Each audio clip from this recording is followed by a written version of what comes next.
ओम नमः सिद्धेभ्यः। प्राकृत अनुरागी सभी महानुभावों को मेरा डॉक्टर पुलक गोयल का यथा योग्य अभिवादन, सादर जय जिनेन्द्र। प्राकृत डिप्लोमा कोर्स के अंतर्गत पाठ्य पुस्तक प्राकृत गद्य पद्य सौरभ भाग 2 का अध्ययन चल रहा है। अभी हम 6वें पाठ में हैं और इस 6वें पाठ भगवती आराधना की 10 गाथाएं पूर्ण हो चुकी हैं। आज हम 2 गाथाओं का अध्ययन करेंगे, क्रमशः गाथा क्रमांक 11 और 12। ये दोनों गाथाएं सत्य को प्रस्तुत कर रही हैं। सत्य कितना महत्वपूर्ण है यह बता रही हैं। गाथा क्रमांक 11 मूल ग्रंथ भगवती आराधना में 841 नंबर पर है और गाथा क्रमांक 12 मूल ग्रंथ भगवती आराधना में 848 नंबर पर है। चलिए प्रारंभ करते हैं। गाथा क्रमांक 11 उच्चारण। जल, चंदन, चंदन, शशि, शशि, मुत्ता, आधता पुरता, मुत्ता, चंदमणि, चंदमणि, जल चंदन शशि मुत्ता चंदमणि, तह, तह, नरस्स, आधा सा पूरा सा, नरस्स, नरस्स, निवाणम, आधा वा पूरा वा, निवाणम, निवाणम, ण, करंती, आधा ना पूरा ता, करंती, कुणई, कुणई, जह, जह, अत्थजुयम, अत्थजुयम, आधा त था, आधा ज पूरा ज, अत्थजुयम, हिद, मधुर, मिद, वयणम, हिद, मधुर, मिद, वयणम, हिद, मधुर, मिद, वयणम, जल चंदन शशि मुत्ता, जल चंदन शशि मुत्ता, चंदमणि तह नरस्स निवाणम, चंदमणि तह नरस्स निवाणम, णकरन्ति कुणैजः, णकरन्ति कुणैजः, अत्थजुयं हिद मधुर मिद वयणम, अत्थजुयं हिद मधुर मिद वयणम। बहुत अच्छी गाथा। यहां पर भी आपको तह और जह ये 2 शब्द मिल रहे हैं। तह उस प्रकार, जह जिस प्रकार। इसका मतलब यहां पर भी कोई ना कोई कंडीशन प्रस्तुत की गई है। जिस प्रकार ये है उस प्रकार वो है। तह उस तरह, जह जिस तरह। जल, चंदन, शशि, मुत्ता, चंदमणि। जल का मतलब जल, चंदन, शशि, शशि का मतलब चंद्रमा, मुत्ता मोती और चंदमणि चंद्रकांत मणि। जल, चंदन, शशि मतलब चंद्रमा, मुत्ता मोती और चंदमणि चंद्रकांत मणि। तह उस प्रकार से, तह उस प्रकार से, नरस्स मनुष्य के लिए, तह उस प्रकार से, नरस्स मनुष्य के लिए, निर्वाणम निर्वाण, न करंती नहीं करते हैं, निर्वाण को नहीं करते। निर्वाण को नहीं करते हैं मतलब यहाँ निर्वाणम का अर्थ निर्वाण या मोक्ष नहीं है। यहाँ निर्वाण का अर्थ है गर्मी से छुटकारा, मुक्ति, गर्मी से मुक्ति, या यूं कहें तृप्ति। तृप्ति को न नहीं करंती करते हैं, वैसी तृप्ति को नहीं करते। जल गर्मी है, जल से, पानी से, चंदन, शशि यानी चंद्रमा, मोती, चंद्रकांत मणि, इनसे कुछ कुछ तृप्ति तो मिलती है, कुछ कुछ गर्मी से मुक्ति मिलती है, लेकिन तह वैसी नहीं मिलती। ठीक है ना? तह वैसी नहीं मिलती जैसी नीचे बताई जाएगी। तह वैसी निर्वाणम, वैसा निर्वाण, वैसा छुटकारा, वैसी तृप्ति न नहीं करंती करते हैं। ये सभी वैसी तृप्ति नहीं करते हैं नरस नर के लिए, मनुष्य के लिए। वैसी तृप्ति नहीं करते हैं। तह निर्वाणम करंती, तह वैसी तृप्ति, वैसा निर्वाण, वैसा छुटकारा ना नहीं करंती करते हैं। करते तो हैं, थोड़ा बहुत जल के कारण ठंडक मिल जाती है, चंदन के कारण, चंद्रमा के कारण, मोती के कारण, चंद्रकांत मणि के कारण थोड़ी थोड़ी तृप्ति तो होती है, लेकिन तह वैसी तृप्ति ना नहीं करंती करते हैं, वैसी तृप्ति नहीं करते हैं। कैसी तृप्ति? कुणई करता है, जह जैसे, जह जैसे कुणई करता है, जैसी तृप्ति प्रदान करता है। कौन? अर्थजुयम, अर्थयुक्त, अर्थजुयम अर्थयुक्त, हिद मधुर मिद वयणम, वयणम वचन। जह जैसी तृप्ति को, अर्थजुयम अर्थ से युक्त, सार्थक, हिद हितकारी, मधुर सुनने में प्रिय, मिद शॉर्ट मित, वयणम वचन। जैसी तृप्ति सार्थक, हित, मधुर और मित सीमित वचन करता है, वैसी तृप्ति तो नरस मनुष्य के लिए जल, चंदन, चंद्रमा, मोती और चंद्रमणि, चंद्रकांत मणि भी प्रदान नहीं करते हैं। तृप्ति सर्वाधिक किससे मिलती है?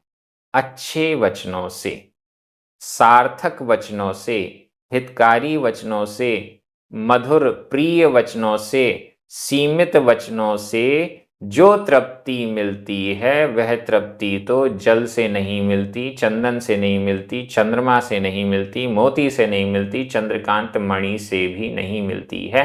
ऐसा यहाँ पर कह रहे हैं। कुल मिलाकर भाव ये है कि मधुर वचनों का जो फल है, मधुर वचनों की जो तृप्ति है, वैसी तृप्ति तो अन्य लौकिक सामग्री से प्राप्त होती ही नहीं है। किसी को हम हितमित प्रिय वचन बोलते हैं तो एकदम अपूर्व शांति का अनुभव होता है, अपूर्व तृप्ति का अनुभव होता है। ऐसी तृप्ति है जो जल, चंदन आदि से भी प्राप्त नहीं हो सकती। ऐसी तृप्ति हित, मित और प्रिय वचनों के द्वारा प्राप्त होती है। ऐसा यहाँ पर कह रहे हैं। वचन कैसे हो? पहला विशेषण अर्थजुयम, अर्थयुक्त होना चाहिए, सार्थक होना चाहिए, फालतू की बकवास नहीं होनी चाहिए, निरर्थक नहीं होना चाहिए। हितकारी हो, अहितकारी ना हो, मधुर हो, प्रिय हो, अप्रिय ना हो, मित हो, सीमित हो, अति दीर्घ ना हो। ऐसे वचन जो तृप्ति प्रदान करते हैं, वैसी तृप्ति तो जल, चंदन आदि के द्वारा भी नहीं प्राप्त होती है। यह यहाँ पर भाव है। बहुत अच्छी ये गाथा है। व्याकरण की दृष्टि से देखते हैं। जल, चंदन, शशि, मुत्ता, चंदमणि, ये प्रथमा विभक्ति के बहुवचन हैं। तह, ण, जह, ये सभी अव्यय हैं। नरस चतुर्थी विभक्ति का एक वचन है। णिवाणम द्वितीया विभक्ति का एक वचन है। करंती वर्तमान काल अन्य पुरुष बहुवचन का क्रिया रूप है। कुणई वर्तमान काल अन्य पुरुष एक वचन का क्रिया रूप है। अर्थजुयम हिद, मधुर, मिद, वयणम, ये प्रथमा विभक्ति का एक वचन है। मैं हिंदी अर्थ कर रहा हूं, आपकी नजर प्राकृत शब्दों पर जानी चाहिए। जल, चंदन, चंद्रमा, मोती और चंद्रकांत मणि मनुष्य के लिए उस प्रकार तृप्ति नहीं करते हैं जैसी अर्थ से युक्त हित मधुर सीमित वचन करता है। बहुत अच्छी। वचनों का क्या महत्व है इस गाथा से स्पष्ट हो रहा है। हमें सार्थक बोलना चाहिए, हितकारी, मधुर और सीमित बोलना चाहिए। यह यहाँ पर भाव प्रकट किए गए हैं। अगली गाथा भी बहुत अच्छी है। गाथा क्रमांक 12, उच्चारण। सच्चम्मी, आधा च पूरा च, आधा मा पूरा मा। सच्चम्मी, सच्चम्मी, तवो, तवो। सच्चम्मी, संजमो, संजमो। तह, तह, वसे, वसे। सया, सया। वि, गुणा, गुणा। सच्चम, आधा च पूरा च। सच्चम, निबंधनम, निबंधनम। हि, य, गुणाण मुदधीव, गुणाण मुदधीव। मच्छाणम, आधा च छ। मच्छाणम, मच्छाणम। सच्चम्मितवो सच्चम्मि, सच्चम्मितवो सच्चम्मि। संजमोतः वसे सया विगुणा, संजमोतः वसे सया विगुणा। सच्चं निबन्धनं हि गुणाणमुदधीव मच्छाणम्, गुणाणमुदधीव मच्छाणम्। बहुत अच्छी गाथा। सच्चम्मी, सत्य में, सच्चम्मी, सत्य में। तवो, तप, पीछे लिखा हुआ है वसे, वास करता है, रहता है। सच्चम्मी, सत्य में। तवो, तप, वास करता है। सत्य में ही तप वास करता है। जहां सत्य नहीं वहां तपस्या नहीं। सत्य में ही तप का वास होता है। सत्य में ही तप वास करता है। सच्चम्मी, सत्य में। संजमो, सत्य में ही संयम है। सत्य में ही संयम वास करता है। जहां सत्य नहीं वहां संयम भी नहीं। सच्चम्मी, सत्य में संजमो, सत्य में ही संयम होता है। तह, तथा, वसे, रहता है, वास करता है। तह, तथा। तया, वि, गुणा। तया, चत, चत, सैकड़ों। वि, भी, गुणा, गुण। तह, तथा, सया विगुणा, सैकड़ों भी गुण। सैकड़ों गुण भी सच्चम्मी, सत्य में वास करते हैं। सत्य में तप का वास है। सत्य में संयम का वास है, या सत्य में संयम वास करता है। तह, उसी प्रकार। सया विगुणा, सया शतों, सैकड़ों। वि, भी गुणा, सैकड़ों भी गुण सच्चम्मी, सत्य में ही वास करते हैं। सत्य नहीं तो गुण नहीं, सत्य नहीं तो तप नहीं, सत्य नहीं तो संयम नहीं, सत्य नहीं तो कोई भी गुण नहीं। और आगे चलिए, सच्चम निबंधनम, सच्चम सत्य, निबंधनम निबंधन है, निबंधन है, कारण है, आधार है, ही निश्चित रूप से, य और य और सच्चम सत्य, निबंधनम निबंधन है, कारण है या आधार है, किसका? गुणाणम, उदधीव, यहां संधि विच्छेद कर लें, गुणाणम अधम उदधीव, उ, गुणाणम अधमा और उ मिलकर मा में उ की मात्रा हो गई, गुणाणम गुणों का, सच्चम सत्य गुणाणम गुणों का, निबंधनम निबंधन आधार है, सत्य ही गुणों का आधार है, सत्य नहीं तो गुण नहीं, क्योंकि सत्य ही गुणों का आधार है, आधार के बिना आधेय रह नहीं सकता, सत्य के बिना गुण रह नहीं सकते, कितना भी गुणवान व्यक्ति है, अगर वो सत्यवादी नहीं है तो उसके सारे के सारे गुण समाप्त माने जाते हैं।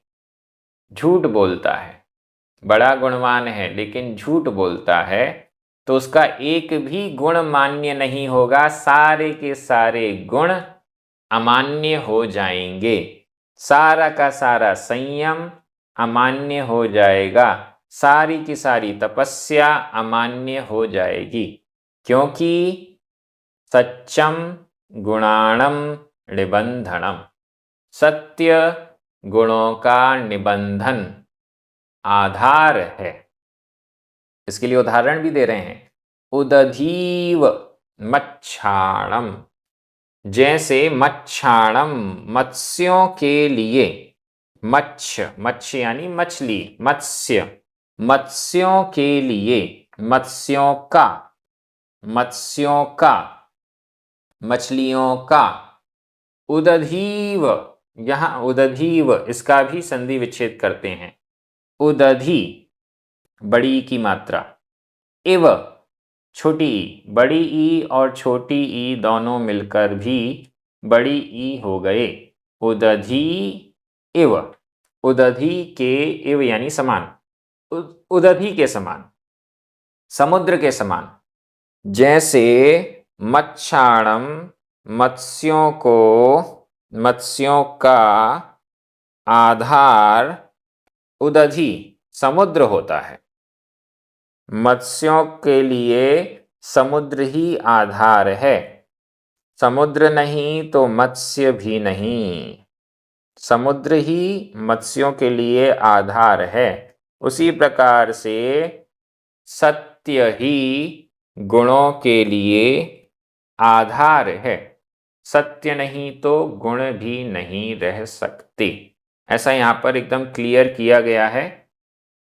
सत्य में ही तप है, सत्य में ही संयम का वास होता है, सत्य में ही सैकड़ों गुण होते हैं, सत्य ही गुणों का आधार है, जैसे मछलियों का आधार समुद्र, उदधि मतलब समुद्र, जैसे मछलियों का आधार समुद्र है वैसे ही गुणों का आधार सत्य है। बहुत अच्छी ये गाथा है, सत्य के बिना कोई भी गुण नहीं है, ऐसा यहां पर कह रहे हैं। व्याकरण की दृष्टि से सच्चम्मी 2 बार आया है, सप्तमी विभक्ति का एक वचन है, तवो संजमो, नीचे सच्चम उदधि, ये सभी प्रथमा विभक्ति के एक वचन हैं, निबंधनम यह भी प्रथमा विभक्ति का एक वचन है, तह वी ही य ये सभी अव्यय हैं, वसे वर्तमान काल अन्य पुरुष एक वचन का क्रिया रूप है, सया यह सया और गुणा ये दोनों ही प्रथमा विभक्ति के बहुवचन हैं, गुणाणम मच्छाणम ये दोनों ही षष्ठी विभक्ति के बहुवचन हैं। एव यह भी अव्यय है। मैं हिंदी अर्थ कर रहा हूं, आपकी नजर प्राकृत शब्दों पर जानी चाहिए। सत्य में तप, सत्य में संयम वास करता है तथा सैकड़ों भी गुण सत्य में वास करते हैं। सत्य ही निश्चित रूप से गुणों का कारण, आधार है। जैसे मछलियों का आधार समुद्र है। बहुत अच्छी ये दोनों गाथाएं सत्य का महत्व प्रकट करने वाली हैं, मधुर वचनों का महत्व प्रकट करने वाली हैं। इसी प्रकार से आगे भी और अच्छी अच्छी गाथाएं आने वाली हैं। यह क्रम इसी प्रकार से चलेगा। प्राकृत डिप्लोमा कोर्स के अंतर्गत हम सभी प्राकृत भाषा और साहित्य का गंभीर अध्ययन कर रहे हैं। यह क्रम इसी प्रकार से आगे बढ़ता रहेगा। आप सभी को जय जिनेंद्र।